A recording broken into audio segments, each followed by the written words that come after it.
करती।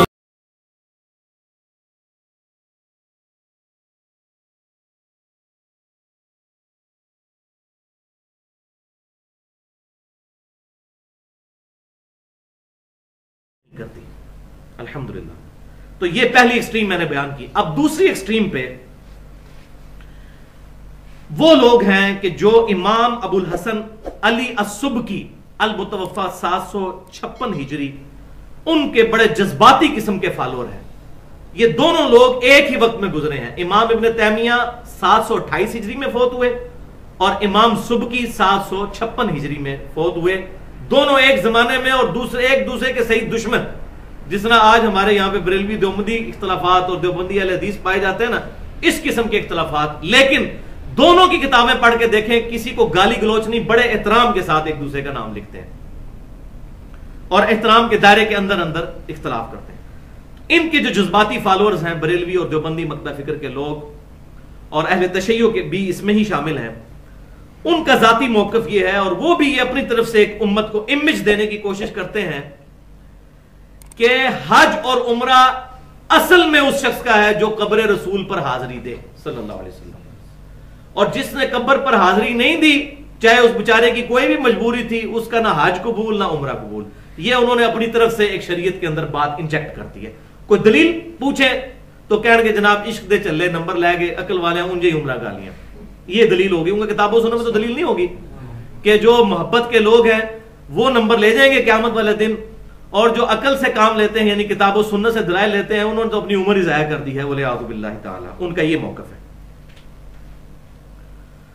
और फिर इसमें वो इस हद तक आगे जाते हैं जिसको मैं अगर सही लफ्ज इस्तेमाल करूंगा, इनकी ब्रेकें फिर फेल हो जाती हैं, और फिर यहां तक जाके ये बात करते हैं कि जी कब्र रसूल सल्लल्लाहु अलैहि वसल्लम की हाजिरी की खालिसतन नियत की जाए और मस्जिद नबवी की नियत ना की जाए। यानी जो आपने उसमें फरमाया ना, और ये बात मैं अपनी तरफ से नहीं कर रहा, 1906 के अंदर 35 उलमाए देवबंद के सिग्नेचर्स के साथ किताब लिखी गई है अल-मुहन्नद अलल मुफन्नद, जिसका मैंने पूरा पोस्टमार्टम किया है मसला नंबर 71B के अंदर। उसमें उन्होंने ये बात लिखी कि हम तो कहते हैं कि कब्र रसूल की खालिसतन नियत की जाए और मस्जिद नबवी की नियत ना की जाए। पहले ऊपर हदीस लिखी कि 3 मस्जिदों के अलावा सफर ना करो, लेकिन उन्होंने कहा नहीं, हम इसका मतलब ये लेंगे। और फिर इस हद तक आगे गए कि कहते हैं कि हम तो यहां तक कहते हैं, अल-मुहन्नद के अल्फाज हैं, और ये अल्फाज बारे शरीयत में मुफ्ती अमजद अली साहब ने भी, जो अहमद बरेलवी साहब के खलीफा हैं, उन्होंने भी लिखे कि हम तो यहां तक कहते हैं कि नबी सल्लल्लाहु अलैहि वसल्लम की कब्र मुबारक अलल इतलाक अफजल है खाना काबा से, अल्लाह की कुर्सी और अल्लाह के अर्श से भी अफजल है कब्र रसूल सल्लल्लाहु अलैहि वसल्लम। वलियाउज़ु बिल्लाहि ताला। अपनी तरफ से एक अकीदा घाट दिया, दलील कोई नहीं।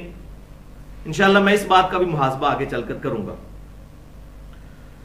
तो यहां पर वो फिर जज्बात में इस हद तक आगे निकल जाते हैं, और फिर उन्होंने दलील क्या बनाई, एक ज़ईफ रवायत, ज़ईफ भी नहीं बल्कि मन घड़त और फैब्रिकेटेड रवायत। अक्सर आपने सुनी होगी कि जो शख्स हज करने को गया और उसके बाद मेरी कब्र की ज़ियारत को ना आया तो गोया उसने मुझ पर जफा की, यानी उसने मेरे साथ बेवफाई की। जो बंदा हज और उम्रे के बावजूद मेरी कब्र पर ना आया, वलियाउज़ु बिल्लाहि ताला।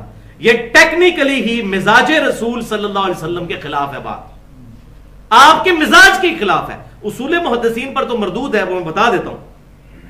यह रवायत नकल की है इमाम इब्ने अदी रहमतुल्लाह अलैह ने अल कामिल के अंदर, और वो खुद ही अल कामिल फी दुआफा में लिखते हैं जिल्द 4 सफ़ा 74 पर कि इसकी सनद में एक रावी है मोहम्मद बिन नोमान। उसको वो लिखते हैं कि यह हदीस का चोर था, चोरी करता था हदीस से, हदीस का चोर। इमाम इब्ने हिब्बान लिखते हैं कि यह कज़्ज़ाब था, हदीसें घड़ा करता था। इमाम ज़हबी रहमतुल्लाह अलैह लिखते हैं कि यह रवायत मन घड़त है। इमाम इब्ने हजर अस्कलानी रहमतुल्लाह अलैह कहते हैं कि यह मतरूक रावी है जिससे हदीसें लेना छोड़ दी हैं, मोहम्मद बिन नोमान। यह है स्टेटस उस रवायत का जिसको इमाम सुबकी ने लिखा, और पीछे अपने आने वाले फॉलोअर्स को कहा कि जनाब ये रवायत पकड़ लो और लगाओ फतवे मुसलमानों को, गुस्ताखे रसूल और ये वो फतवे लगाकर उनको इस्लाम से खारिज करो। ये खिदमत है। पूरी नेक नीति के साथ इमाम सुबकी ने उम्मत के साथ ये ज्यादती की। ये सारे इसी तरह करते हैं, नेक नीति के साथ काम करते हैं। तो ये जो मैंने दावा किया कि ये मिजाज रसूल के खिलाफ है सल्लल्लाहु अलैहि वसल्लम, تو یہ میرا اپنی طرف سے دعویٰ نہیں ہے، میں مزاج کے اوپر یہ بات کرنے لگا ہوں آپ صلی اللہ علیہ وسلم کے مبارک مزاج پہ۔ انٹرنیشنل نمبرنگ کے مطابق سنن نبی داؤد میں حج والے چیپٹر میں آخری چیپٹر انہوں نے قبر رسول کی حاضری کا باندھا ہے، اس میں انٹرنیشنل نمبرنگ کے مطابق 2042 نمبر حدیث ہے کہ آپ صلی اللہ علیہ وسلم نے ارشاد فرمایا میری قبر پر میلہ مت لگا لینا۔ یہ ہے مزاج۔ اور مجھ پر درود پڑھا کرو،